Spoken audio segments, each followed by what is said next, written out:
With that 52 firearm, there's no gun shown, okay? There's no gun involved.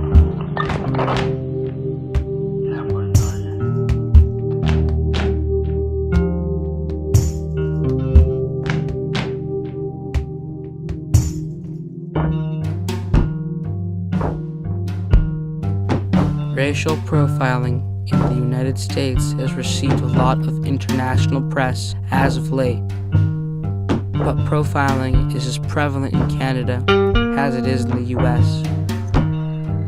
In Montreal, the second largest city in Canada, black people are subjected to much greater surveillance and the likelihood of forceful arrest compared to white people who engage in the same activities. In fact, complaints of racial profiling to the Quebec Human Rights Commission have risen by 52.1% since 2012.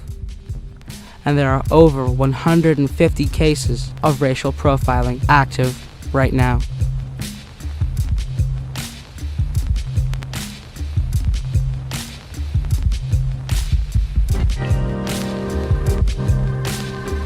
Although profiling affects racialized people of every age, youth are most likely to be targeted. Many youth do not feel that they enjoy the same kind of freedom to gather in public spaces, especially with other racialized youth, because they are targeted and scrutinized by the police. In one study, over 40% of black youth reported being physically searched by police, compared to only 17% of white youth. The targeting occurs regardless of socioeconomic status or previous criminal activity. Black youth, particularly younger males, do not receive the same treatment as their white peers. Even those who were born in Canada often feel excluded and unwelcome in their own society.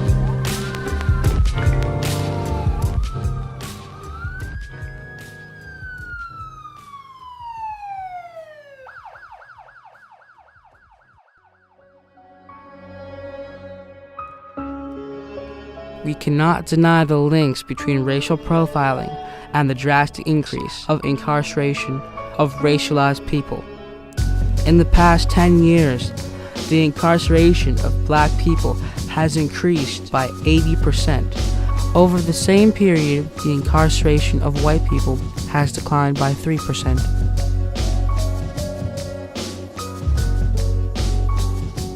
Black people, who make up only 2.9% of Canada's total population, now account for 10% of the country's prison population.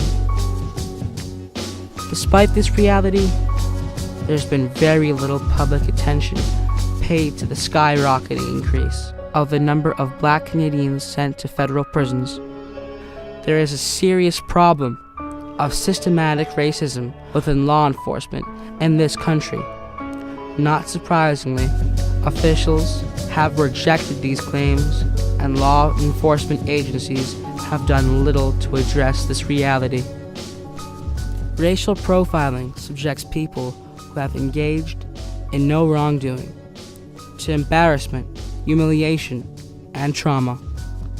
It is demoralizing, dehumanizing, and strips away a person's dignity and freedom. Something has to change. People are being denied their civil rights, losing their sense of security, their community, their loved ones, their lives. Something has to change.